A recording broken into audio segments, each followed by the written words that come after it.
Oi, turma, um bom dia a todos vocês, sejam todos bem-vindos a mais uma videoaula. Então, logo de cara, turma, eu trouxe aqui um assunto novo e eu gostaria de fazer o seguinte questionamento: você saberia dizer qual é o objetivo da aula, olhando para essas duas ilustrações? Pare e pense sobre isso. Qual seria o objetivo dessa aula? Temos duas ilustrações, a ilustração da esquerda e da direita. A ilustração da esquerda, ela tem como pano de fundo uma obra muito famosa. E da direita também tem como pano de fundo uma obra muito famosa. Só que o que aparece aqui? Uma personagem muito conhecida e que faz parte da memória de muita gente. Então, faz parte da memória social aí de muitas pessoas, né? E aqui, essas personagens são conhecidas? O que essa ilustração traz aqui? Por que essa personagem está vestida assim, essa daqui assim? Porque tem um motivo por trás disso, não é mesmo? Então vamos continuar.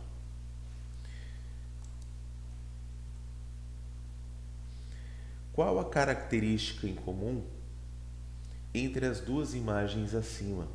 Seria possível identificar as personagens mostradas explicitamente? Então, o que essas duas ilustrações aqui elas têm em comum?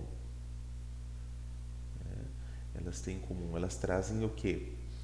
Uma conversa, um diálogo entre duas obras, não é mesmo?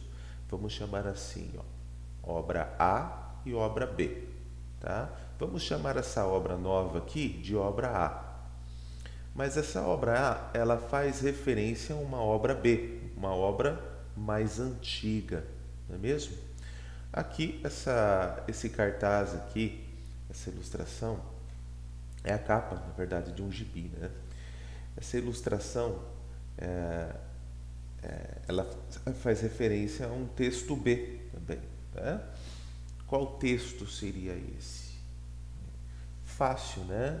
Então aqui, quem falou assim, ô professor, essa obra A aqui, ela faz referência a uma obra mais antiga, que é a Mona Lisa. Acertou, né? E quem disse, ó, a capa do gibi, ela faz referência a uma obra mais antiga, chamada Alice no País das Maravilhas, não é mesmo? Beleza, gente.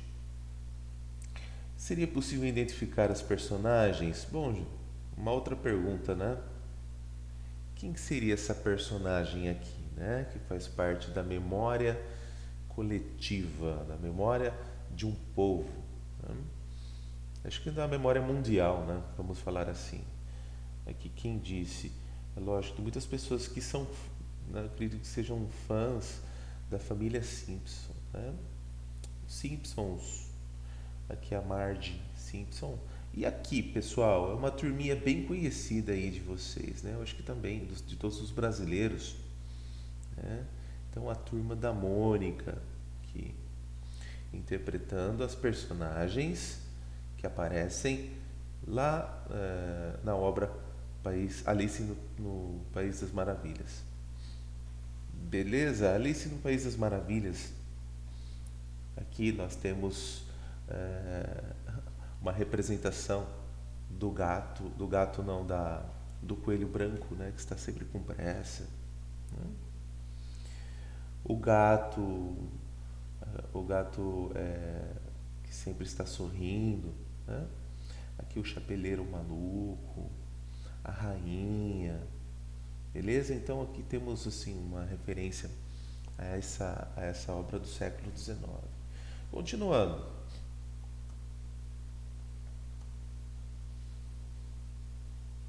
esse assunto. Então, tudo isso que eu acabei de falar é para explicar esse assunto aqui. Intertextualidade, textos que conversam. Tudo bem? Fácil, né? Bem tranquilo. Vamos passar. Então, ao lermos o texto A, novo, estamos lendo também o texto B, que é o antigo, pois os mesmos se entrecruzam. E é isso que se chama intertextualidade. Fácil, né? Em poucos minutos vocês já estão sabendo o que é uma intertextualidade, beleza? Mas o professor ocorre só entre ilustrações, pinturas? Não, a intertextualidade ela pode acontecer num texto escrito, por exemplo, mas pode acontecer em outros tipos de arte, como a dança. Dança, eu posso fazer menção a uma dança antiga em uma dança moderna? Claro que você pode, né? Pode acontecer na música? Pode. Pode acontecer num anúncio publicitário? Pode também. É bem comum isso, viu? Então, há momentos em que esses dois textos se entrecruzam, o antigo e o novo. Isso se chama intertextualidade, beleza? Então, aqui eu trago as referências implícitas do primeiro slide, né? Aqui, a Mona Lisa, se seria uma cópia, né, do quadro original, né? Vejam só. E aqui uma ilustração, né, da obra Alice nos Países das Maravilhas, no País das Maravilhas. Beleza? Então aqui os irmãos, aqui tem mais elementos, tá, turma? Eu apenas coloquei como se fosse uma ilustração só para vocês fazerem essa comparação, tá?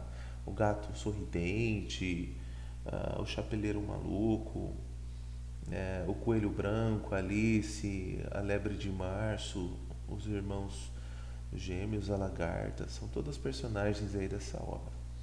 Tá claro que nem todas aparecem lá na capa do gibi, né? Continuando.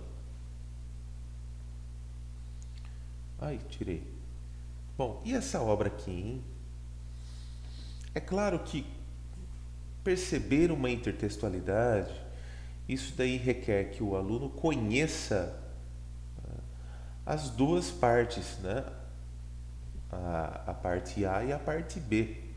Se você, ou se uma pessoa não conhecer a obra de referência, ela faz referência a quê, né? É claro que isso prejudica a produção de sentido. A pessoa não vai entender muito bem essa intertextualidade, né? É capaz de ela não achar nem graça numa intertextualidade como essa que vocês estão vendo aqui, por exemplo. Aqui nós temos, vamos chamar de texto A, tá ok?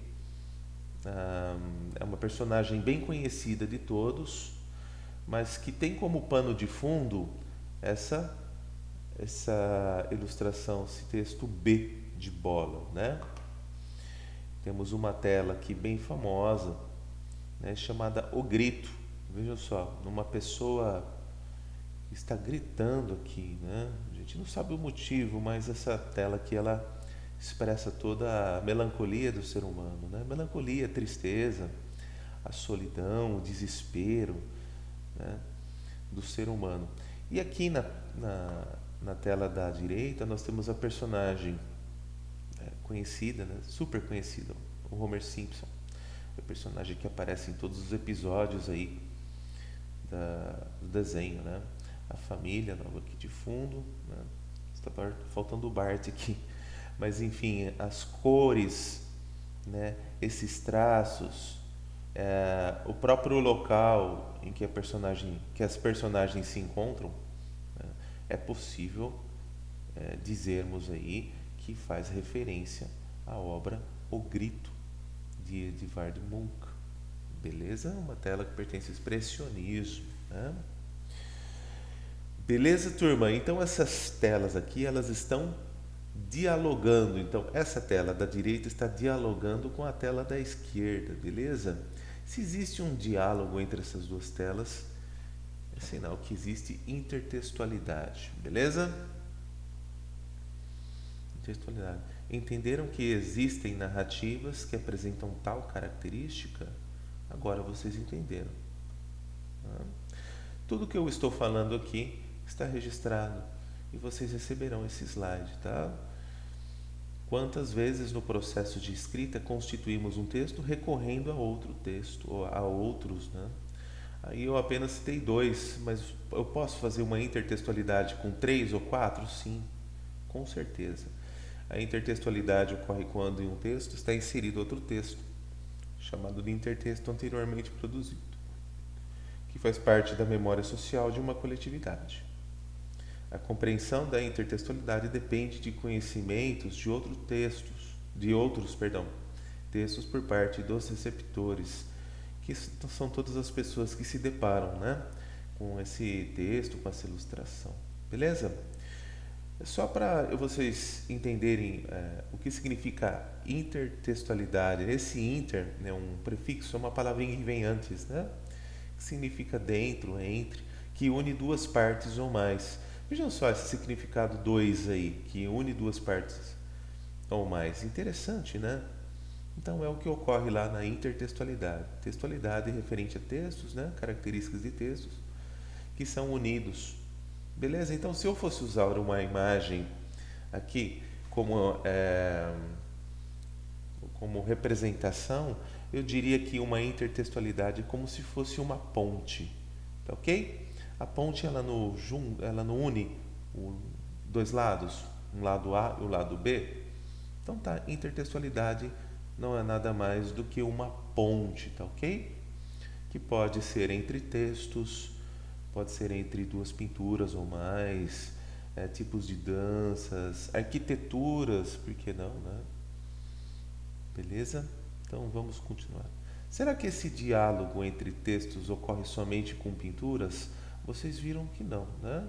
E vamos ver um exemplo disso.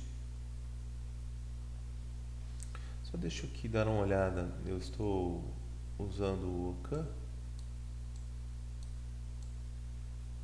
12 minutos, beleza. Vamos ver mais alguns quadros aqui. Bom, tirinha de Chico Bacon, publicada na Folha de São Paulo, 10 de outubro. Vejam só. Mas o que é isso? É uma cobra, é um pau, é João, é José. É um espinho na mão, é um corte no pé. Ô professor, eu não achei a mínima graça, né? É claro que aqui é um tipo de uma dramatização que se encontra dentro de um gênero diferente aqui, né? Aqui uma tirinha.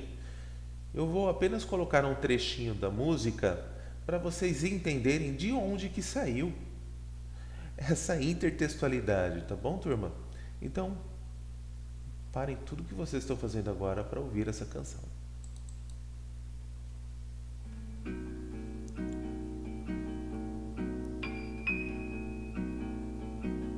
É pau, é pedra, é o fim do caminho, é um resto de topo, é um pouco sozinho, é um caco de vidro, é a vida, é o sol, é a noite, é a morte, é o laço, é o anzol, é peroba do campo, é o nó do madeiro, cainga, candeia, é o matita pereiro, é madeira de vento, tombo da ribanceira, é o mistério profundo, é o queira ou não queira, é o vento ventando, é o fim da ladeira, é a via, é o vão, festa da cumieira, é a chuva chovendo, é conversa ribeira das águas de março, é o fim da canseira, é o pé, é o chão, é a marcha estradeira, passarinho na mão, pedra de atiradeira.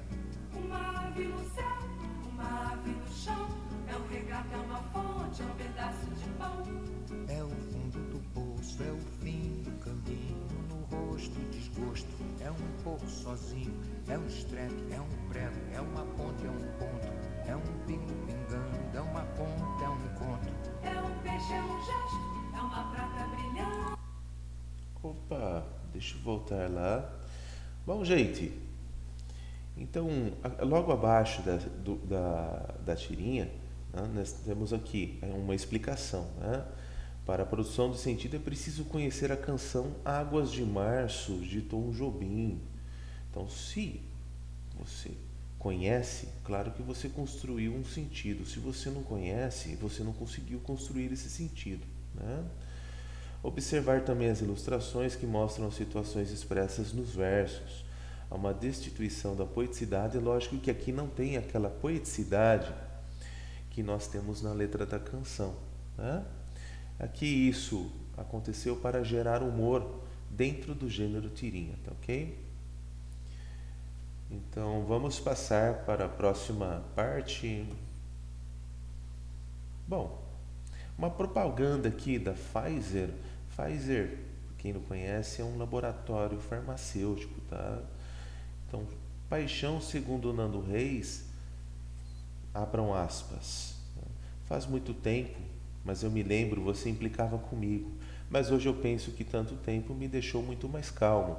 Daí, eu não vou ler o texto inteiro, tá? Que não há necessidade. Lá no último trecho, para Nando Reis, paixão significa estar do seu lado. Para Pfizer, paixão é o que faz a gente pesquisar a cura para os males que afetam a qualidade de vida dos homens e das mulheres. E a gente faz isso todos os dias com paixão. Vejam só. Então agora aparece dentro de uma publicidade, de um anúncio publicitário. Olha, eu não entendi, professor. Não entendeu? Só vou colocar um trechinho da música para vocês perceberem, tá ok?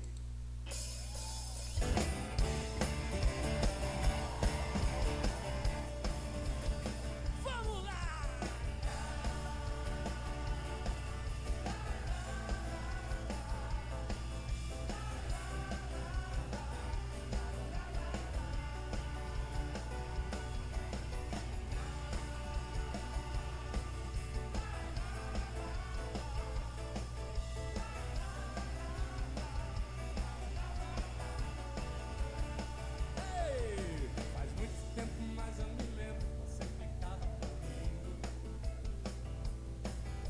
Mas hoje eu penso que tanto tempo me deixou muito mais, muito calmo. Meu comportamento é egoísta, seu temperamento difícil. Você me achava muito esquisito e eu te achava uma puta de uma chata. Vamos subir, mas tudo que acontece, ei! Vamos lá, Rio, subiu. Viver. Quero ver mais além. Opa, passei para o próximo slide. Bom, vocês perceberam, né? Que dentro desse anúncio publicitário existe um diálogo, né, entre o anúncio em si e uma letra aí do Nando Reis. Beleza? Uma música do Nando Reis, né? Continuando, só para finalizarmos aqui, turma, intertextualidade explícita ou implícita, né? Então, para vocês entenderem que a intertextualidade ela pode ser explícita ou implícita, tá? Quando vai ser explícita? Quando ocorre a citação da fonte do intertexto. Aqui ocorreu a citação? Claro que ocorreu. Vejam só, para Nando Reis, ou Paixão segundo Nando Reis, citou, né? Então é explícita. Aqui citou também, vejam só essa tirinha. Levantou poeira, né? Levantou poeira.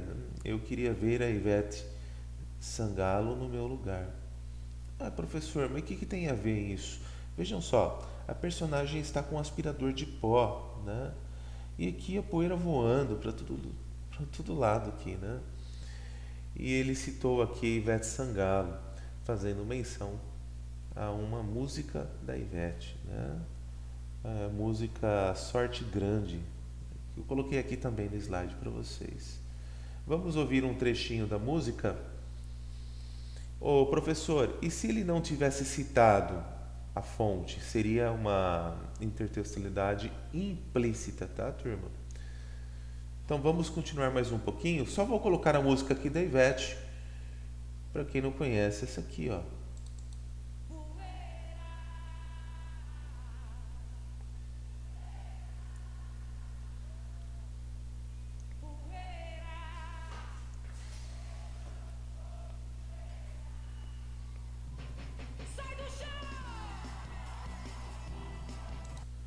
Beleza? Então a letra A Minha Sorte Grande Foi Você Cair no Céu. Daí ela canta lá tudo, né? Mas logo no começo da canção vocês já entenderam, né? Qual que foi o recado? O recado foi produzir humor, tá ok? Então tá, turma, eu vou parar por aqui. Chegando 20 minutos da nossa videoaula, senão fica muito extensa, tá? Próxima aula eu faço uma revisão de tudo que eu expliquei aqui e continuaremos com o assunto, beleza? Espero que vocês tenham curtido a aula. Eu coloquei algumas músicas aí para dar uma entretida também, né? E também uma ilustrada aí no tema, beleza? Turma, um abraço a todos vocês, se cuidem, tá? Então, nos veremos aí na live, beleza? Um abraço a todos, até mais.